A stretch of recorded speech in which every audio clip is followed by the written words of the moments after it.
প্ৰতিদিনে পৃথিৱীত সূৰ্যৰ তাপ বৃদ্ধি পাইছে 35 পৰা 45 পৰ্যন্ত।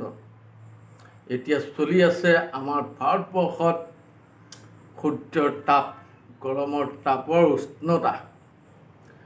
আৰু আজিৰ পৰা প্ৰায় 10 বছৰ 15 বছৰলৈ এবাৰ ভাবি চাওকচোন, সেই সময়লৈ আন্তাজ 60 পৰা 65 ডিগ্ৰী চেলচিয়াছ পৰ্যন্ত আমাৰ এই সমগ্ৰ ভাৰতবৰ্ষত পৃথিৱীত সূৰ্যৰ তাপ হ'ব।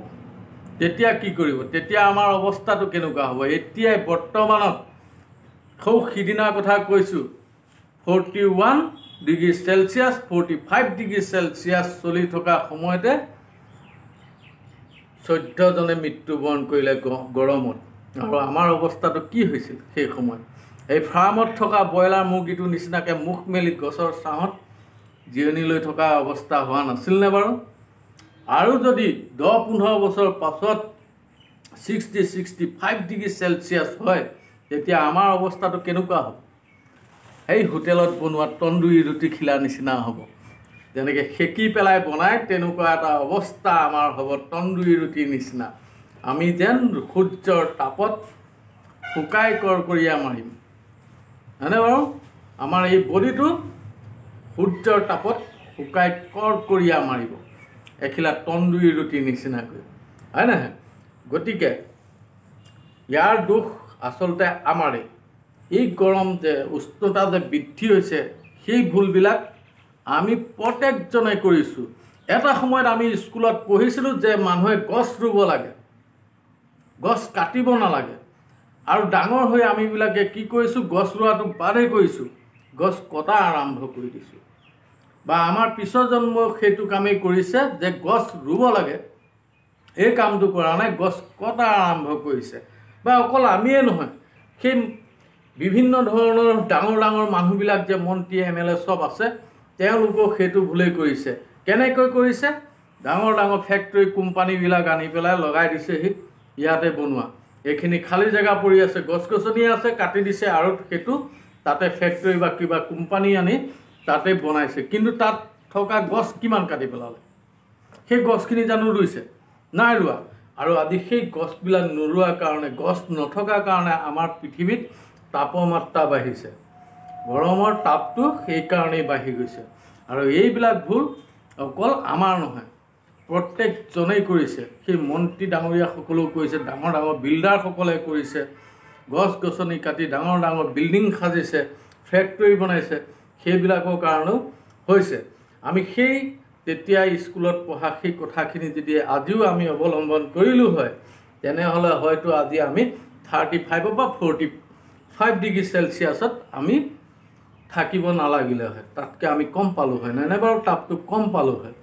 সেইকাৰণে আজিৰ তাৰিখত পাশ্চাত্য দেশ যেনেকৈ ফৰেইন কাণ্ট্ৰিত ইয়াৰ বিষয়ে, এই গছপুলি ৰোৱাৰ বিষয়ে কিন্তু মানুহ সচেতন হৈছে, মানুহে জানিছে। আৰু সেইকাৰণে তেওঁলোকে স্কুল বা কোনোবা অফিচ কোৰ্ট কাছাৰীটো গছপুলি ৰোৱা আৰম্ভ কৰিছে। প্ৰতি মাহত এজোপা এজোপা গছ প্ৰত্যেকজন ছাত্ৰই ৰুবলৈ বাধ্যতামূলক কৰিছে।